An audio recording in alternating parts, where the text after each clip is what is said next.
나는 여전히 남편과 함께 멋진 시간을 보내고 아이를 갖고 싶었습니다. 나논의 인생은 기보의 손에 끝날 것인가? 그렇게 생각한 순간 나는 또다시 강한 두려움을 느꼈다.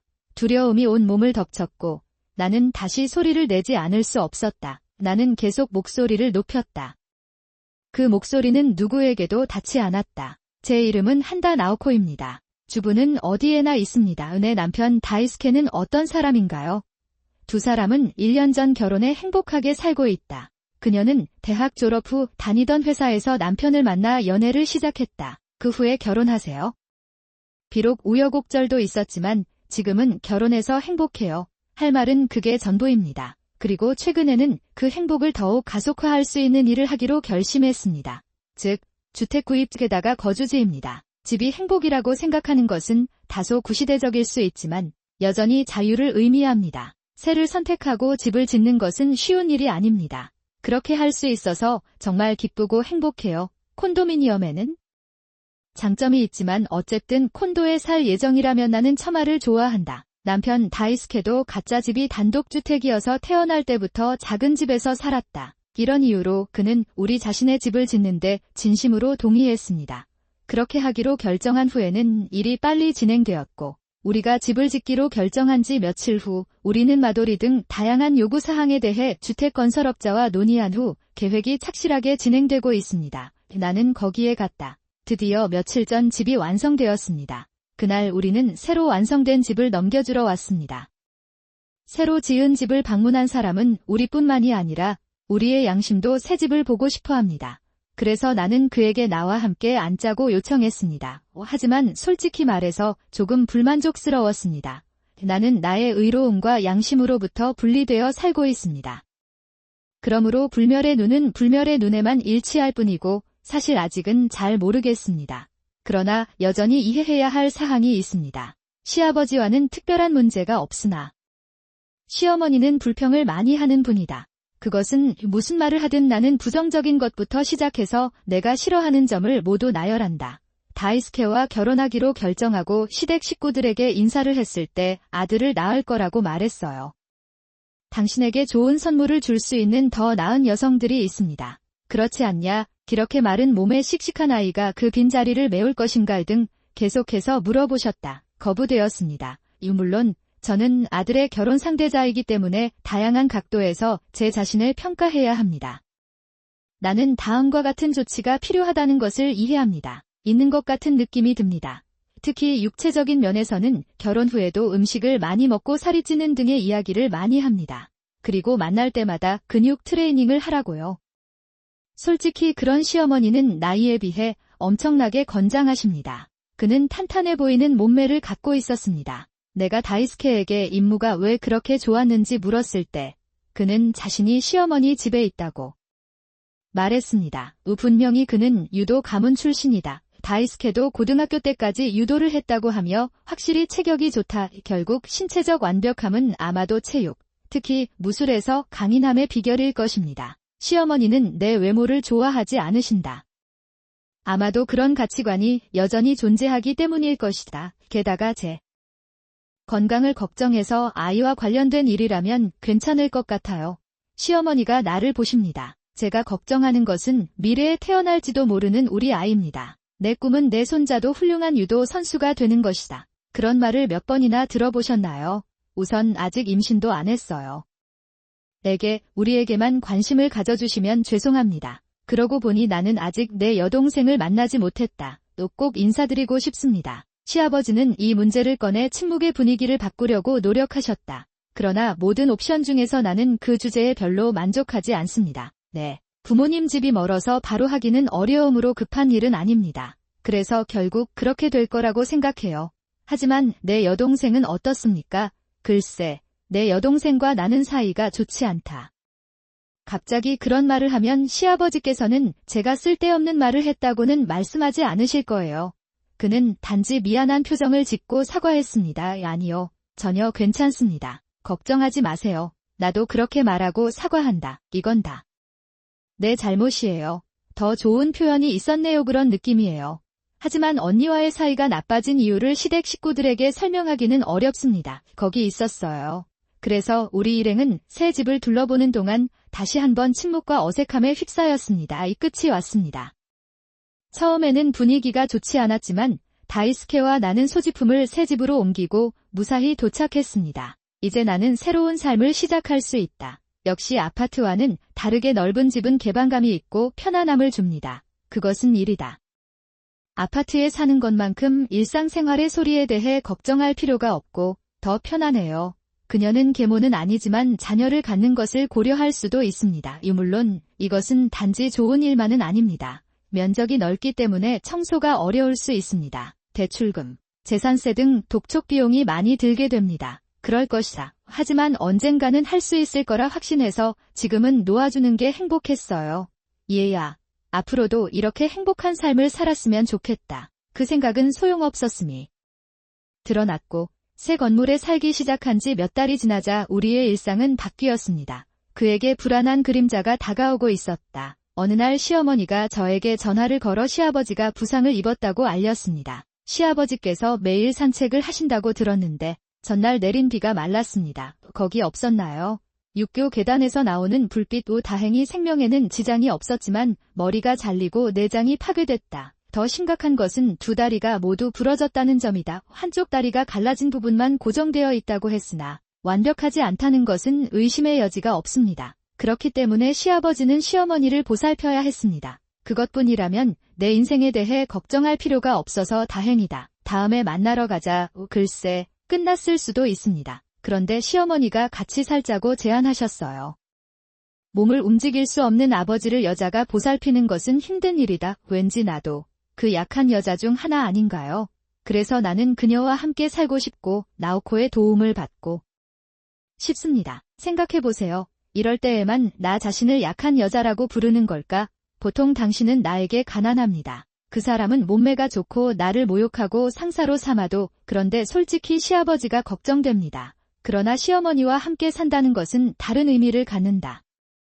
나는 그것이 걱정된다. 글쎄. 그녀를 돌보는 것은 힘들겠지만 함께 사는 것은 나오코의 말에 달려있다. 이에 다이스케는 시어머니에게 이렇게 말했습니다. 당신이 나에게 관심을 갖고 있는 것 같군요. 가능하지만 동거에 대한 선택을 해야 한다는 뜻이다. 오직. 그리고 나는 시아버지에게 관심이 있지만 그와 함께 살고 싶지 않습니다. 어떤 용기. 이렇게 며칠 후면 시부모님은 새로 지은 집에서 생활하게 되실 겁니다. 그것은 다음과 같이 되었다 그랬다. 그러자 안노조의 시어머니가 나를 두려워하기 시작했습니다. 동거를 시작하면서 시아버지를 모시는 책임은 당연히 나에게 주어졌다. 시어머니는 살이 빠지지 않도록 항상 턱바지를 입고 TV를 보거나 라운지에 앉아 계시는데요. 닝닝으로 가거나 그런 에너지가 있다면 시아버지를 모시는 것이 어렵지 않을 것입니다. 또한 사람들이 내 집안일, 특히 요리에 대해 불평하는 것은 자연스러운 일입니다. 근육 친화적인 음식을 더 많이 만드세요. 지방이 좀 많은 거 아니야? 이거 먹으면 안 되지? 시어머니는 내가 만든 음식을 다 먹으면서 말했다. 그리고 쓰레기통에 버리세요. 그리고 편의점으로 가서 샐러드 치킨과 프로틴을 주문했습니다. 우유 사서 집에 갈게요. 음식에 집착하는 것은 잘못된 것이 아닙니다. 각 사람은 무료입니다. 캐다만 그렇다면 음식을 준비하기 전에는 먹지 말라고 말해줬으면 좋았을 텐데요. 아니, 시어머니가 일부러 저한테 상처를 주려고 이런 짓을 하시고 놀리셨어요. 그럴 것 같아요. 그리고 제가 원하던 세탁물도 이렇게 말리면 주름이 생길 것 같았거든요. 다시 시도해보세요. 나는 그것을 정원에 던졌다. 물론 던져졌습니다. 모래로 뒤덮인 옷은 모두 내 것이다. 시어머니 또는 시아버지 시어머니는 내가 좋아하는 옷을 정성스럽게 다시 말려주신다. 청소를 해도 구석구석 다 안 닦이고 책상에 지문이 남더라고요. 등등 습관을 익히고 다시 시도해보세요. 그리고 진공청소기 안에 쓰레기를 방 여기저기에 버립니다. 그리고 저는 제발 그만두세요. 불평한다면 아내가 될 준비가 되어 있지 않은 것입니다. 충분하지 않습니다. 그가 늘 하는 말은 이것이다. 이런 전형적인 예비 신부는 도대체 어디에서 왔는가? 의미를 배웠나요? 어쩌면 내가 인터넷을 너무 많이 보고 있는 것일 수도 있다. 그러나 전형적이라는 것은 정신에 어느 정도 손상을 줄 수 있다는 것을 의미합니다. 그것은 당신이 그것을 할 수 있다는 것을 의미합니다. 시아버지에 대한 익숙하지 않은 보살핌과 시어머니의 오만한 태도에 저도 안타까움을 느꼈습니다. 육체적, 정신적 피로가 계속 쌓이게 됩니다. 시아버지의 상처가 어느 정도 낫고 거의 다 나은 것 같을 때 드디어 다이스케에게 물었다. 나는 그에게 한계가 있다고 말했습니다. 다이스케는 내가 직장에서 괴롭힘을 당하는 것을 보지 못했지만 내가 이상한 행동을 하는 것을 알아차렸습니다. 아내와 며느리의 피곤함 때문에 문제가 생길 수도 있겠다는 생각이 들었습니다. 더 일찍 깨닫지 못해 미안해요. 나오의 아이가 한계에 다다르면 엄마는 빨리 집에서 나가라고 할게요. 다행히 아버지의 부상은 어느 정도 호전됐다. 부모님 집이 아직 남아있어요. 내일 얘기 좀 할게요. 놀랍게도 키노츠 가문은 여전히 남아있었다. 다이스케에게 자세히 물어보니 장인과 사이가 좋지 않으면 분명히 그는 부모님의 동거 관계를 끝내기 위해 부모님의 집 판매를 연기했습니다. 걱정해주시는 시아버지께 감사할 뿐입니다. 그 결과 시아버지도 쫓겨났습니다. 좋은 생각이 아닐 수도 있지만 내 영혼을 보호하는 것 외에는 걱정할 여유가 더 이상 없습니다. 너무 더웠어요. 이튿날 어머니, 나오코에게서 이야기를 들었습니다. 글쎄요. 우리가 사람인 이상 서로 만나서는 안 됩니다. 어쩔 수 없습니다. 그러나 그것은 두려워할 좋은 이유가 아닙니다. 아니요. 나오코가 그다지 마음에 들지 않으면 동거를 종료하게 됩니다. 아빠에게 죄송하지만 떠나주세요. 어머니의 목소리를 듣자 시아버지는 어쩔 수 없는 표정을 지으셨습니다. 시어머니 나는 그들의 표정을 보고 그들이 어떻게 느끼는지 확인합니다. 시어머니가 만드는 걸 좋아하셨어요. 나는 그가 나에게 화를 내고 나에게 모욕적인 소리를 지르기 시작할 것이라고 생각했습니다. 그러나 그러한 예측은 틀렸습니다. 시어머니는 우리 앞에서 무릎을 꿇으셨습니다. 나는 큰 소리로 울기 시작했다. 그런 끔찍한 말은 하지 말아주세요. 오랜만이야. 잠깐만요. 뭘 할 건가요? 이봐. 우리 어디야? 도대체 나한테 무슨 짓을 하려는 거야? 어느 날 기보는 나를 뒤에서 안고 나를 완전한 어둠 속에 가두었습니다. 기보 그녀는 유도 수련을 했고 여자를 쉽게 안을 수 있었습니다. 끝났습니다. 눈, 입, 손, 발이 묶여 있어 저항할 수 없습니다. 당신은 너무 시끄러워요. 당신이 너무 건방지기 때문에 그건 당신 잘못인 것 같아요. 나는 아내의 별거에 적합하지 않습니다. 말해보세요. 당신이 온 이후로 나의 행복한 삶은 모두 망가졌습니다. 모두. 완료. 그건 당신 잘못이에요. 그렇게 말하며 기보는 나를 꼼짝 못하게 하고 어디론가 떠난다. 아무것도 보이지 않고 도움을 청할 사람도 없고 점점 불안해지기 시작합니다. 악으로 변신합니다. 어떻게 아무도 찾지도 않고 이대로 죽게 되는 걸까? 시어머니는 유도에만 관심이 있어서 우리 집을 보면 불평을 안 하신다. 나오는 것이 당연합니다. 유도를 가르칠 만큼 큰 방이 없어요. 게다가 우리 부서는 우리는 어디에서 함께 살 것인가? 지금은 같이 살지 않지만 앞으로는 같이 살 거예요. 하지만 이 집은 전체적으로 낡은 느낌이 듭니다. 주방 바닥 아래 수납 공간 요즘 우리 집에도 있는지 궁금해요. 얘야, 혹시 미적 감각이 부족한 건 아닐까? 새로 지은 집에 들어가서 둘러보면 그 규모가 얼마나 되는지 상상하기 어렵습니다. 그랬다. 다이스케와 나는 곧 동거를 시작할 예정인데 왜 이렇게 기대되는 걸까? 그가 자신을 실망시킬 만한 말을 할 것인지 궁금합니다. 유일한 구원의 은혜는 다이스케와 장인어른이 내 편이라는 것뿐이다. 이곳은 앞으로 내 아들이 나와 함께 살 집이다. 그럼 왜 엄마 입맛에 맞춰야 할까요? 게다가 동거 여부에 대해서는 아직 결정된 바도 없고 얘기한 적도 없습니다. 아무것도 없습니다. 이기적인 말은 하지 마시기 바랍니다. 시아버지가 동의하고 집을 돌보십니다. 맞습니다. 이 아이들은 우리를 새로운 집으로 초대하기 위해 최선을 다하고 있습니다. 여기 있습니다. 그것만으로도 감사해야 한다고 생각합니다. 하지만 저는 무례한 말만 하는 것이 아닙니다. 시어머니가 공연을 꼭 보고 싶어 하셔서 시부모님을 초대하기로 했어요. 하지만 그것은 단지 화가 났기 때문이었습니다. 다이스케와 시아버지는 그를 비난했고 시어머니는 불쾌한 표정으로 기해한다고 말했다. 라쿠는 침묵했다. 그러다가 시아버지가 와서 나에게 말을 걸었습니다. 그들이 우리를 초대해줘서 기쁘지만 나오코의 가족은 초대받지 못했습니다. 그런 게 없어서 다행이었어. 그러고 보니 2박 3일밖에 안 남았네요. 다이스케가 출장을 간 사이 갑자기 나는 혼자 생활하기로 결정됐다. 그런데 이게 편해요. 사실 한동안 저와 꽤 소외되어 있던 언니가 할 얘기가 있어서 만나자고 하더군요. 그랬습니다. 보통 누군가 나에게 할 얘기가 있다고 말하면 나는 방어적인 태도를 취하지만 어쩌면 이번에도 나쁜 이야기는 아닌 것 같아요. 그래서 하루라도 빨리 만나고 싶었지만 그 사람도 주부였고 시댁 식구들을 만나고 싶었다. 같이 살다 보니 언니를 만날 시간을 내기가 힘들어요. 있습니다. 그가 말한 것이 바로 그것이다. 그런데 집에 혼자라고 하면 그냥 연희한테 전화하세요. 나는 또한 나의 새로 지은 집을 여동생에게 보여주고 싶습니다. 가슴 얘기를 했더니 언니가 괜찮다고 해서 그날 저는 그는 몇 년 만에 처음으로 여동생과 재회했다. 다이스케는 출장 중입니다. 이날 다이스케는 곧바로 출장을 가기 위해 평소보다 2시간 정도 늦게 집을 나섰다. 시어머니 등 다른 사람들도 여행 준비를 마치고 몇 분 전에 떠났습니다. 몇 분 후. 드디어 여동생의 아기가 집에 도착했습니다. 예정보다 이르긴 했지만 전혀 개의치 않았다. 여동생을 본 지 꽤 오랜 시간이 흘렀는데 여동생은 예전과 별로 달라진 게 없어.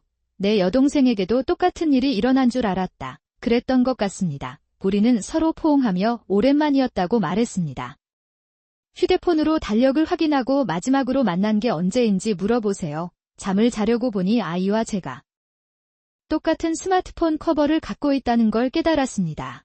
정말 우연이군요. 지난 몇 년 동안 우리는 제대로 말을 하지 않았는데도 왠지 연결된 것 같아요. 그렇기 때문에 우리는 한동안 만나지 못한 시간을 순식간에 채워준다. 나는 그것을 할 수 있었다. 그러던 중 나만 있던 방, 책상 위에 놓인 아이의 스마트폰이 울렸다. 그랬다. 3일 후 계모들이 여행을 마치고 돌아왔습니다. 그런 다음 데이수키와 나는 그를 집으로 환영했습니다. 다이스케는 왜 벌써 돌아왔나요? 그 사람 일주일간 출장 중이었죠. 그렇죠. 그리고 나오코는 왜 다이스케를 제외한 그의 반응은 내가 여기에 있는 것이 이상한 것 같았다. 정강이, 시어머니는 내 외모를 알고 계셨나요? 아니, 내가 말했다. 내 여동생이 기빙에 와서 마치 나쁜 꿈을 꾸는 것처럼 어린아이를 보았습니다. 나는 식은땀을 흘리며 몸을 떨기 시작했다. 시간은 어린아이가 우리 집에 찾아오던 그날로 거슬러 올라갑니다. 그날 다이스케에게 짐을 전달하고 집에 돌아왔을 때 신발과 스마트폰 등 소지품이 모두 그 안에 있었다. 유코가 집에 안 오면 시어머니가 오실 때까지 바닥 밑에 가둬두곤 했어요. 그 사람이 괴롭힘을 당했다는 뜻인가요? 지금쯤이면 짐작하셨겠지만 유코와 저는 사실 목록 시스템을 사용하는 쌍둥이입니다. 게다가 시댁 식구들에게 여동생이 있다는 사실은 알렸지만 쌍둥이라는 사실은 말하지 않았습니다. 그래서 계모가 나와 요코를 오해하고 바닥에 가두었던 게 아닐까. 전화기에 덮개가 똑같아서 다른 사람의 것이 아니라고 생각했습니다. 가져가면 아무도 연락할 수 없을 것 같아서 책상 위에 놔뒀어요. 그랬나요? 아마도 그는 집에 돌아와서 시아버지에게 잊은 것이 있다고 말했을 것입니다. 당신은 정말 훌륭한 일을 하고 있습니다. 그런데 다이스케와 사귄 즈음에 우리 사이는 나빠졌습니다. 그 이유는 그녀가 코모 다이스케와 사랑에 빠졌기 때문이다. 그 결과 우리는 다이스케를 두고 경쟁하는 관계가 되었고 적이 되었습니다. 다이스케와 나는 약혼을 했고 이로 인해 헤어지게 되었습니다. 하지만 요코 사건 이후 많은 것을 다시 생각해보고 결심하려고 노력했어요.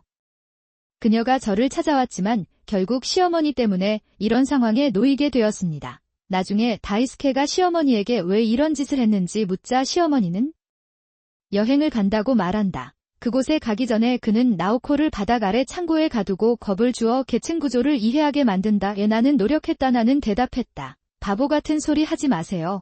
이번에 잘린 것은 가니보크로였습니다. 아빠, 죄송해요. 도쿄에는 그게 전부예요. 어머니를 모시고 집으로 돌아가시기 바랍니다. 미래, 나는 어머니에게 나오코를 보지 못하게 할 것이며 다시는 그녀를 보지 않을 것입니다. 단열재입니다. 그 말을 들은 시어머니는 자리에 주저앉아 정말 미안하다고 또 울었습니다.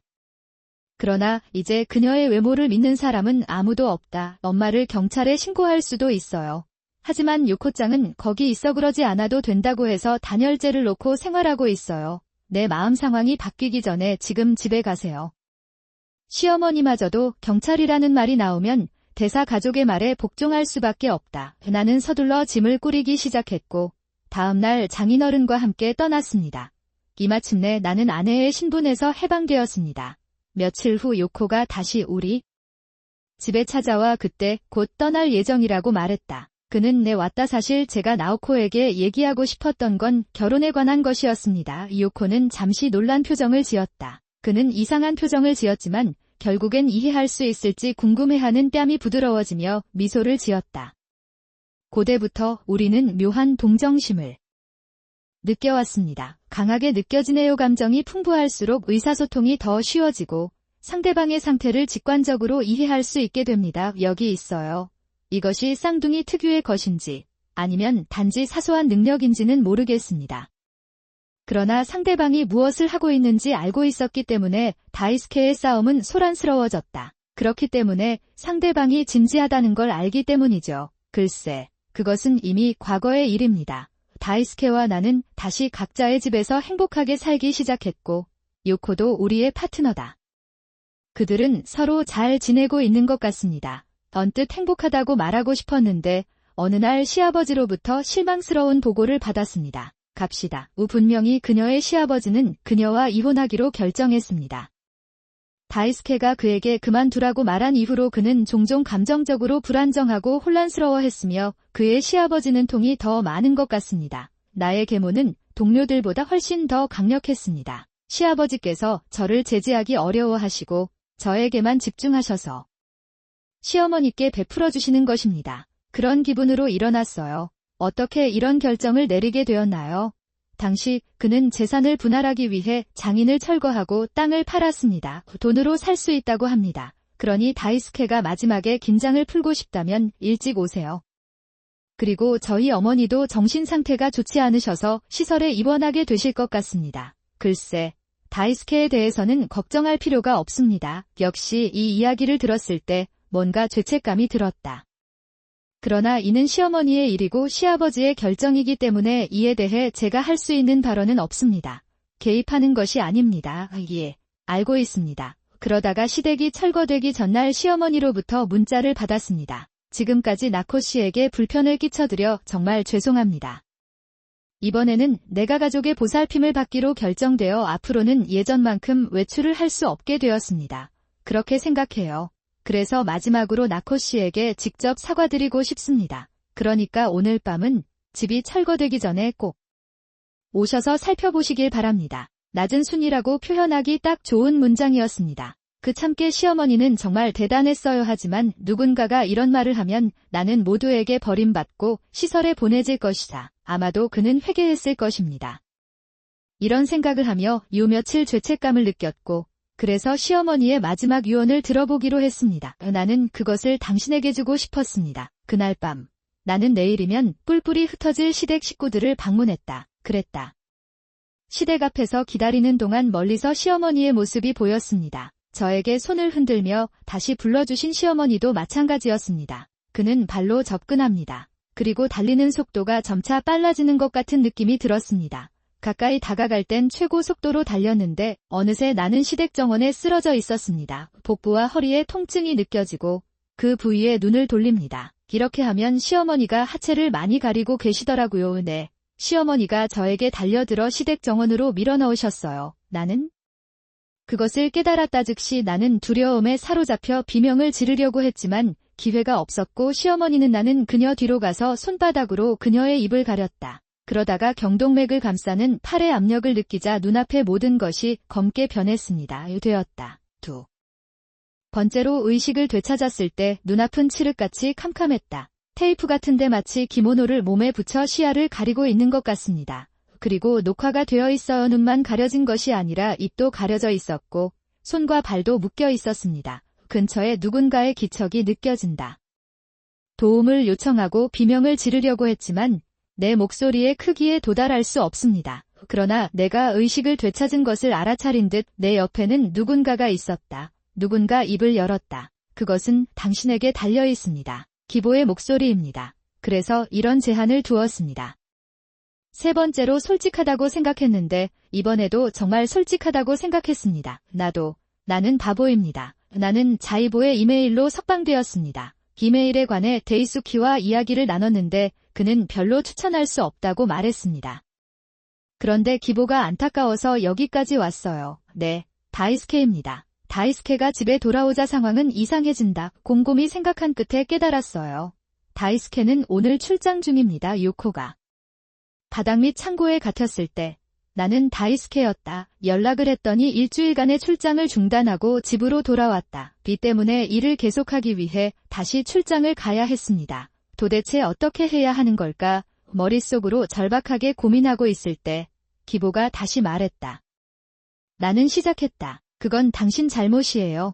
당신이 온 이후로 우리 가족은 조금 이상해졌습니다. 그랬다. 내 동맹은 사라졌습니다. 그리고 마침내 무너졌습니다. 그것은 모두 당신의 잘못입니다. 그래서 나는 당신에게 떠나라고 요청할 것입니다. 된장 그냥 놓여. 정말 다시는 하고 싶지 않으니 용서해주세요. 그렇게 말하면서 시어머니는 우리에게 토계자, 터지죠?를 반복해 주셨습니다. 예상대로 여기까지 왔습니다. 기다리면 떠나라고 말할 수 없어요. 나는 시어머니를 용서하기로 결정했습니다. 그러나 나는 이 선택이 실수였다는 것을 곧 깨달았다. 그 후 한동안 우리는 전보다 더 잘 함께 살았습니다. 시아버지의 유령나도 느꼈고 더 이상 간호가 필요하지 않기 때문에 나에게 부담이 거의 없다. 이대로 생활하다 보면 언젠가는 아내의 코골이가 농담이 될 수도 있다. 그때부터 나는 그것에 대해 생각하기 시작했습니다. 어느 날 다이스케가 나에게 일주일 정도 출장을 가자고 했다. 결정됐다고 들었습니다. 생각해보면 다이스케는 시어머니가 코골이를 멈춘 뒤 하루가 넘도록 집을 포기했다. 나는 전에 그것을 한 적이 없습니다. 아마도 이번 주는 나와 시어머니에게 정말 남자아이들의 놀이터가 될 것 같습니다. 또는 다이스케의 감시에 눈이 없어도 시어머니가 나를 두려워하지 않을지 궁금합니다. 그런 생각을 해왔지만 그런 청소년 센터를 방문해 본 적이 없었습니다. 다이스케가 출장을 갔을 때 시어머니가 시아버지와 함께 여행을 가기로 결정했기 때문이다. 분명히 그는 그랬습니다. 나오코는 매일 주부한테 가느라 힘든 시간을 보내고 있겠지. 그러니까 다이스케가 없을 때 한 번쯤은 놓아주고 날개를 펼칠 수 있었으면 좋겠습니다. 그럴 때 아버지와 내가 거기 있었다면 마음이 편치 않았을 텐데요. 그러나 아이는 집안에서 사라졌다. 아직 스마트폰이 있어서 전화도 안 되고 부모님 집도 현에서 1시간 거리에 있어요. 집으로 돌아가기에는 그리 멀지 않습니다. 그래서 부모님 집에 연락해도 소용이 없었고 애초에 짐을 그곳에 맡길 생각도 없었습니다. 맛은 모르겠어요. 혹시 화장실에 있는 건 아닐까 하고 방 안을 둘러보았으나 전혀 찾을 수 없었다. 맞지 않습니다. 그러다가 주방 쪽에서 수상한 소리가 들렸습니다. 그쪽으로 향하자 토시오에게서 소리가 들렸다. 뛰어들어 열어보니 그 안에 어린아이가 들어있었습니다. 어린아이에게 왜 그런 곳에 있느냐고 물었을 때 그는 놀라운 사실을 알게 되었습니다. 나는 들었다. 아마도 다이스케의 어머니일 것 같은데 집에 오자마자 갑자기 나를 부르더군요. 토코시타 토시오가 나에게 피크라를 먹으라고 했는데 나는 나오코가 아니라고 설명하려고 노력했지만 그녀는 악마처럼 나에게 다가왔다 보세요. 그래서 어쨌든 타시오를 열었을 때 거기에는 아무것도 없었기 때문에 그에게 무슨 뜻인지 물어보기로 했습니다. 그런 다음 그들은 나를 뒤에서 들어 올려 안으로 던졌습니다. 맙서사. 예상대로 시어머니는 동정심이 없었습니다. 그러다가 다이스케가 너 때문에 나를 미워한다고 했고 아내의 별것 때문에 반대하지 말라고 하더군요. 그렇죠. 결국 우리가 돌아올 때까지 배고프다고 했고 계속 배고프라고 하더군요. 휴대폰을 빼앗겼는데 문이 닫혔어요. 안에서는 열리지 않을 텐데 만약 나오코가 오지 않았다면 어떻게 됐을지 것입니다. 노요의 나는 천재입니다. 기보는 정말 정신적으로 망가진 것 같습니다. 그러나 그런 일은 그리고 지금은 걱정할 때가 아닙니다. 이대로 가면 내일은 정말 몸이 망가질 것 같아요. 이로 인해 어떻게 해야 합니까? 어떻게 해야 하나요? 마음은 불안과 두려움에 의해 지배됩니다. 몸이 떨리는 걸 멈출 수가 없어요. 난 그런 게 무서워. 그럼에도 불구하고 기보는 그럼 집에 갈게요라고 말했다. 모든 게 고맙다. 나는 남겨두고 떠났다. 나중에 기보가 떠난 후 나는 여러 번 도움을 청했습니다. 그런데 입이 테이프로 막혀있고 집안에 있었는데 무슨 의미가 있었던 걸까요? 나도 아무것도 할 수 없습니다. 이런 식으로 어느 누구도 눈치채지 못한 채 다음 날 내 몸은 중장비에 의해 반토막이 났습니다. 역시 나는 이 세상을 떠나야만 했다. 그런 망상에 사로잡혀 두려움이 점점 커져가던 중 어디선가 들려오는 소리가 들렸다. 고치자라고 외치는 목소리가 들린다. 그러자 그 사람이 황급히 나에게 다가왔다. 괜찮으세요? 그는 온 힘을 다해 나에게 붙어있던 테이프를 떼어내며 물었다. 머리카락을 감싸고 있는 것 같았고 떼어낼 때 아팠지만 괜찮았습니다. 나는 그것에 대해 신경 쓰지 않습니다. 그리고 나를 도와준 사람은 요코였다.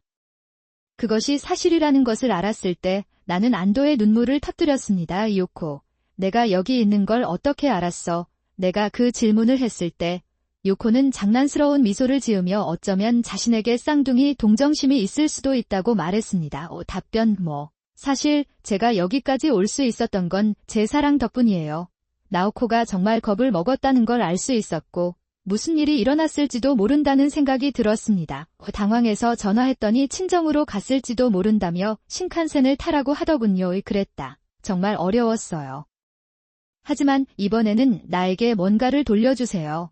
그렇게 말하는 동안 요코는 나를 구속했던 모든 것을 완전히 벗겨냈다. 소식을에서 나와 요코는 철거 예정이었던 의제 코너에서 탈출해 가까스로 안전을 확보했다. 그 후 다이스케에게 연락해서 신고하겠다고 했고 요코와 함께 경찰서에 갔습니다. 이로 인해 시어머니가 체포되었습니다. 불행하게도 시어머니가 경찰에 체포됐습니다. 하지만 자신의 잘못이라고밖에 말할 수 없었고 다이스케 역시 걱정하지 말라고 말했다. 나는 나오코의 결단력 부족 때문에 항상 짜증이 났다. 나오코 이런 상황이 벌어진 뒤 경찰에 잡힐 줄은 몰랐다. 당신은 무엇을 말합니까? 안 돼요. 글쎄요. 절대 당신이 그런 말을 하도록 놔두지 않을 거예요. 결단력이 부족한 것입니다. 베아디아. 시어머니는 징역 1년을 선고받고 징역 1년을 선고받았습니다. 정신 상태도 좋지 않아요. 그러나 고려할 가치는 없었던 것 같습니다. 깁실 공간 없음 그렇기 때문에 그 후 시어머니에게 태클을 받았을 때 받은 부상은 완치되어 요코를 무사히 보살필 수 있게 되었습니다.